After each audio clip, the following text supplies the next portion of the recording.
Hello, আসসালামু আলাইকুম প্রবাসী ভাইয়েরা এবং দেশি ভাইয়েরা, কী অবস্থা, কেমন আছেন? ভালো আছেন নিশ্চয়ই? স্বাস্থ্য ভালো নেই?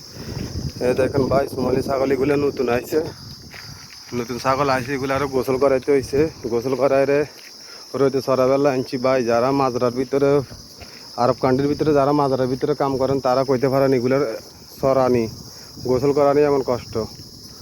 এখন ভাই আমরা মজবুরি হয়ে করান লাগে, কী করবো, কিছু করার নাই, মজবুরি আমরা করান লাগে। বিদেশের বাড়িতে কাজ করা ছাড়া রুমে শুয়ে থাকলে কেউ জিগাইতো না যে খাইছো নি, কেউ জিগাইব না। আমরা এমন পরিস্থিতির ভিতরে আছি, আমাকে প্রবাসীর মূল্যই নাই। টাকার মূল্য আছে কিন্তু প্রবাসীগো মূল্য নাই। প্রবাসীর টাকার মূল্য আছে কিন্তু প্রবাসীগো মূল্য নেই।